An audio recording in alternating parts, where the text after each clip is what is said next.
2. 12 days later. I looked out the window of my office on the 18th floor of the Criminal Courts building, sipping my third cup of coffee of the morning and savoring the view, one of my favorite pastimes. It had poured last night. Early this morning, an unexpected wind kicked up.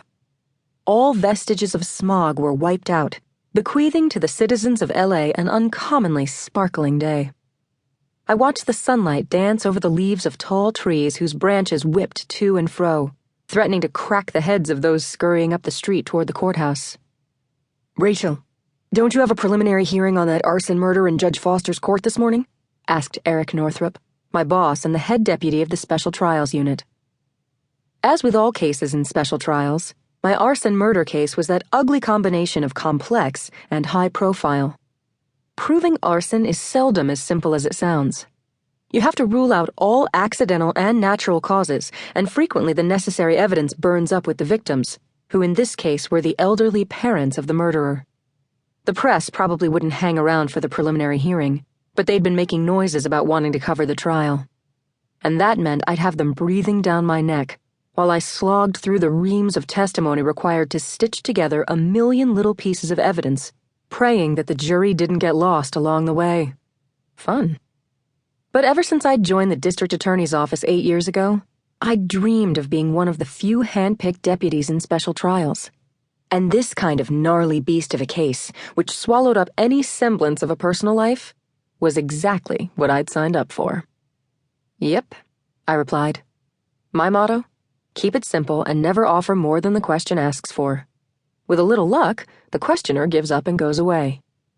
That motto is less effective when the questioner happens to be your boss and you're in your office when you're supposed to be in court doing a preliminary hearing on a murder case.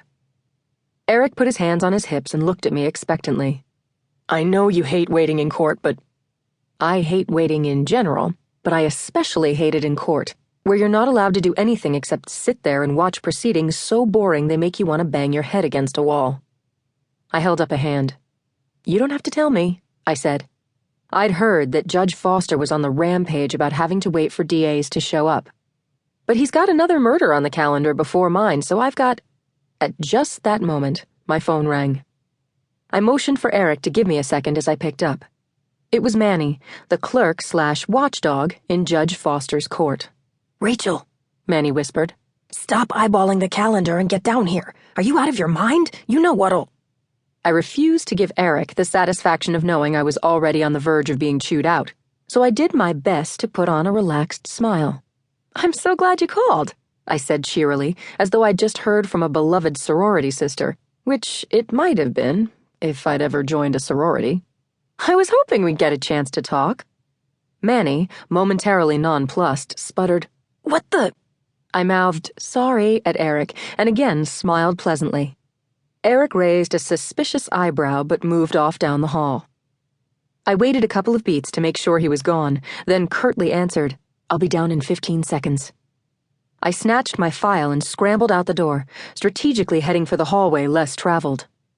I'd made it down 2 corridors and was just about to dash out to the bank of elevators when a voice behind me said, "In a hurry, Knight?" I abruptly downshifted and turned back to see Eric standing at the other end of the hall, his arms folded. Exhaling through my nose in a futile effort to hide my recent sprint, I forced a calm tone. "No, but I figured I should go see what's happening, just to be on the safe side." He shot me a knowing look, turned and walked into his office. I trotted out to the elevator, wondering why on earth I'd ever thought I could fool Eric. 4 stops and 12 additional bodies later, the elevator bumped to a halt on the 5th floor.